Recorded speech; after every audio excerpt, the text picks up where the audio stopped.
20 minutes. That's all it took. Not 20 hours. Not 20 days. 20 minutes. And Shanghai, a city of 24 million people, one of the most expensive, most photographed, most celebrated skylines on the entire planet, stopped working completely. I'm Daniel, and what happened on July 19th in Shanghai isn't just a flood story. It's a window into something much darker that nobody in mainstream media is connecting right now. Stay with me. You're going to see this city very differently. I want you to picture a woman. Let's call her Wei. She lives on the first floor of an apartment complex in Yangpu district. She moved to Shanghai just 2 months ago. New city, new job, new wooden floors she was genuinely proud of. On the morning of July 19th, the temperature outside was 35 degrees Celsius. Hot, sticky, the kind of day where you drink 3 glasses of water before noon. Wei went to work, completely normal Tuesday. By 3 p.m., she was waiting through her own kitchen. The wooden floors she loved, floating. Her refrigerator, surrounded by water. And then, the moment that made her stomach drop, sewage started rising up through her toilet. Not down, up. She grabbed what she could, moved everything onto the table, and started calling anyone who would listen. The water is coming out of the toilet. The whole house is flooded. Please help. Nobody came for hours. And Wei wasn't alone. 12,000 households in Yangpu district alone experienced exactly what she experienced that afternoon. 12,000. Now here's the part that should make you lean forward. While Wei was standing in her flooded kitchen, something else was happening less than 30 kilometers away. China's General Secretary, Xi Jinping, was at a podium surrounded by international technology experts, delivering a speech about smart cities, global governance, and artificial intelligence. The cameras were rolling, the suits were pressed, the lighting was perfect, and outside, Shanghai was drowning.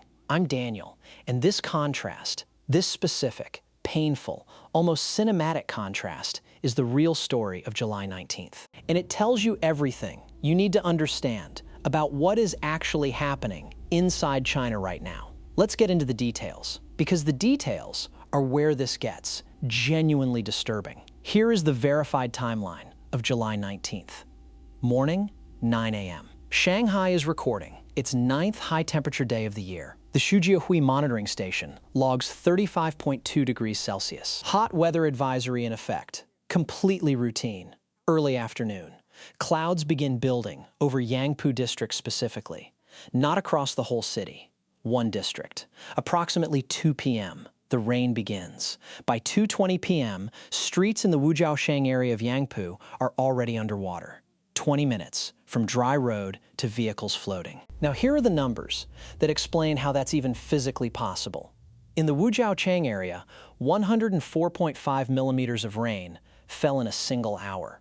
One monitoring station nearby recorded 212.8 millimeters, roughly 8.4 inches, in under 4 hours. To put that in perspective, London's entire July monthly average is about 45 millimeters. Shanghai received more than double that in 60 minutes. But here's what the rainfall numbers don't tell you. Here's what the Chinese state media, very carefully, didn't lead with. The rain was extreme, yes, but cities around the world handle extreme rain. Tokyo handles it. Seoul handles it. Amsterdam, a city literally built below sea level, handles it. Shanghai, supposedly the crown jewel of Chinese modernization, with its breathtaking skyline and its 4.5 trillion yuan GDP, could not handle it. The question is why? And the answer is going to make you deeply uncomfortable. Let's follow what actually happened across the city, location by location, because this wasn't one flooded street. This was systematic, simultaneous collapse. The HR supermarket in Wujiaosheng, Yangpu district. Floodwater mixed with mud poured down basement entrances like waterfalls. Employees and customers scrambled onto shelves. The water didn't trickle in, it rushed. Shanghai IFC Mall.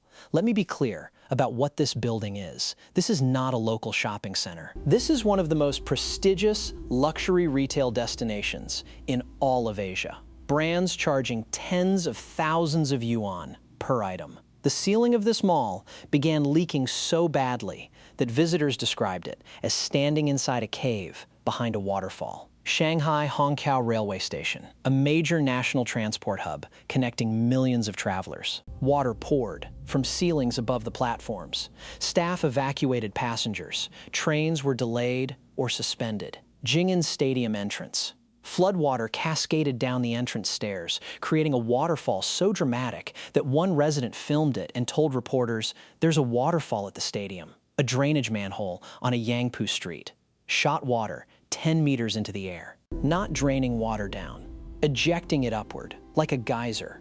Like the infrastructure itself was rejecting the water it was designed to absorb. And beneath all of these famous buildings, beneath the luxury brands and the railway platforms and the university campuses, the Fudan University koi pond fish were photographed swimming across campus roads. Beneath all of it was a single, uncomfortable truth. The drainage system had not just failed. In certain areas, as verified footage later showed, there was barely a drainage system to fail. This is the part of the story that Chinese state media covered in approximately one sentence. There are 4 reasons Shanghai floods like this, and they've been building for decades. Reason 1. The city ate its own waterways. Old Shanghai, historic Shanghai, was threaded with rivers, canals, wetlands, and natural drainage channels. Urban development consumed them. Wetlands were filled, canals were paved, green spaces became concrete. What this means technically is that rainwater has nowhere to go except up. The natural sponge that absorbed rain for centuries was replaced with surfaces that repel it. When 100 millimeters falls in an hour onto solid concrete, covering what used to be living ground, physics takes over. The water rises, every time, without exception. Reason 2. Shanghai's drainage infrastructure is designed for a city that no longer exists. The underground pipe systems in large parts of Shanghai were designed to handle approximately 36 millimeters of rain per hour. On July 19th, Yangpu received nearly 3 times that. You cannot pour a swimming pool through a garden hose. The math was always going to fail, eventually. And local engineers have been saying this, quietly, carefully, for years. What they haven't been able to say loudly is why nothing was upgraded. Reason 3. Political incentives reward what is visible, not what is necessary. This is the uncomfortable one. Across China's local government system, officials are evaluated on visible achievements. A new luxury mall generates photographs, ribbon-cutting ceremonies, and career advancement. A new underground drainage pipe generates nothing. No photo opportunity, no prestige, no promotion. The result is a city that has spent 30 years building upward and almost nothing, investing downward. The skyline grew magnificent, the pipes stayed old, and nobody in a position to change this had any political incentive to try. As one Weibo user put it, after the flood, and this comment was shared hundreds of thousands of times before censors removed it, Shanghai looks like a first-tier city, above ground, and a village underneath. Reason 4. What's underground in China is where corruption hides most comfortably. Above-ground construction in China is at least partially visible. A building that falls down becomes news. A leaking roof generates video. But underground infrastructure, pipes, drainage channels, junction boxes, is invisible until it fails catastrophically. This makes it the perfect target for cost cutting. Contracts are awarded, money changes hands, and the actual work either gets done poorly or, in some documented cases, not at all. Video footage that emerged after the July 19th floods showed drainage grates in certain Yangpu streets that, when lifted, revealed almost nothing underneath. Decorative covers, the appearance of infrastructure, not the infrastructure itself. A city can look like tomorrow for 30 years, and then one afternoon of heavy rain reveals what was always underneath. Now let me take you back to that AI conference. International delegates from across the world gathered in Shanghai to discuss the future of smart cities. Digital governance, artificial intelligence that can predict traffic patterns, optimize energy grids, and monitor urban populations in real time. Xi Jinping delivered his address. The photographs show him at a sleek podium, giant screens behind him, the full apparatus of Chinese soft power on display. And at that exact moment, delivery drivers were falling into floodwater, trying to push stranded cars in Yangpu. A woman was photographing sewage rising from her toilet and begging for help online. A man named Jiang was describing a waterfall at a sports stadium to anyone who would listen. 12,000 households were underwater in a single district. And on Weibo, a post went viral that read simply, "We can govern the world. We cannot drain a street." The government censored that post within hours, but the image was already out. Smart city, flooded street, pressed suit, floating refrigerator. Some things, once seen, cannot be unseen. Here is the pattern, and it is not unique to Shanghai. It is playing out in city after city across China right now, and it only goes one direction. Local governments prioritize visible development over invisible infrastructure. The skyline grows impressive. The pipes deteriorate. Extreme weather arrives, and extreme weather is arriving, more frequently, not less. The inadequate infrastructure fails publicly and catastrophically. Ordinary citizens absorb the cost. Flooded homes, destroyed belongings, disrupted lives, in some cases, death. The government responds with cleanup operations and careful messaging. State media frames the event as an unprecedented natural disaster. Officials announce investigations, committees are formed, reports are filed, and then the drainage pipes stay the same size, because upgrading them means admitting they were inadequate. And admitting they were inadequate means admitting the political system that prioritized skylines over sewers made the wrong choice. And that is the one admission that cannot be made. So the next extreme rain event arrives, and the streets flood again, and the grates shoot water 10 meters into the sky again, and 12,000 more households receive sewage through their toilets again. The official death toll from July 19th was reported at 4. 3 drowned, 1 killed by electric shock from a flooded streetlight. Some reports on international platforms suggested the real number was significantly higher. We cannot verify those numbers. What we can verify is this.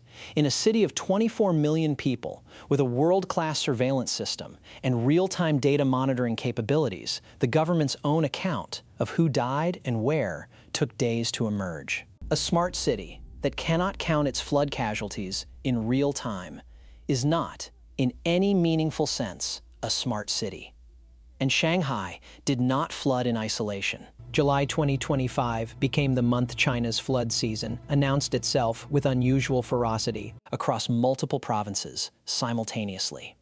In Guangxi, floodwaters that had been cloudy and rushing gradually turned clear, which sounds like improvement. It is not. Clear stagnant water means sediment has settled and drainage is blocked. Some low-lying areas of Guangxi may, according to local geological assessments, remain permanently waterlogged. Residents there face a choice no person should face. Stay in a home that no longer reliably exists above water, or leave and continue paying the mortgage on it anyway. In Heilongjiang province, authorities used heavy machinery to cut open a road to divert flood pressure from the Mudan River tributary. This worked. For upstream areas. For the villages downstream, that became involuntary flood diversion zones, their homes flooded for the second time in weeks. One problem solved by creating another, born entirely by people with the least power to object. In Fujian, a second wave of rainfall hit areas still recovering from typhoon damage. And in every single case, the pattern repeats. Dramatic rescue footage, official reassurances, heroic infrastructure workers shown pumping water. And then, quietly, nothing changes in the pipes. Some people who watched these stories unfold described the footage as looking like the end of the world. I'd push back, slightly, on that framing. The end of the world looks random. This doesn't look random. This looks like the inevitable result of choices made consistently over decades by a system that prioritizes appearance over function and prestige over the safety of ordinary people. Let me bring you back to Wei, standing in her flooded kitchen, 2 months in a new city, wooden floors floating around her feet, sewage in the bathroom. Everything she owned moved onto a table. She told reporters afterward that she might need to find a new place to rent. That simple sentence is doing a lot of heavy lifting. She didn't say she was angry at the government. She didn't say the drainage was inadequate. She said she might need to find somewhere else to live. Because in the city of the future, you learn quickly what you're permitted to say. But here's what the video footage says, regardless of words. A woman in her 30s, second month in Shanghai, standing in her flooded kitchen on a Tuesday afternoon, looking at floating floorboards, while less than 30 kilometers away, men in suits discuss the future of smart cities. That image is Shanghai on July 19th, 2025. Both images, together, simultaneously real. The skyline didn't flood. The skyline never floods. The skyline is photographed and celebrated and put on conference backgrounds. It's always the ground level that drowns.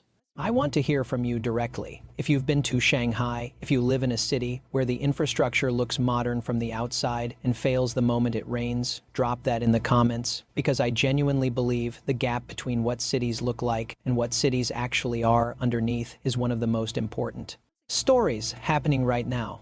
And the people running these cities are counting on you, not comparing notes. Tell me, is your city built for show or built to last?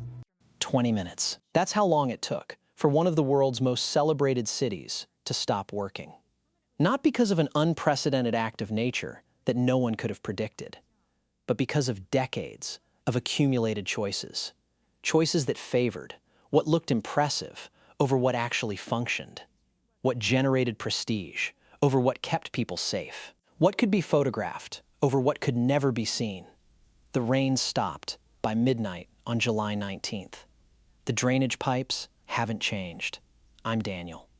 If this opened your eyes to something the headlines missed, hit that like button, subscribe, and turn on notifications. Because the next story like this is already building. You just can't see it yet, because it's underground.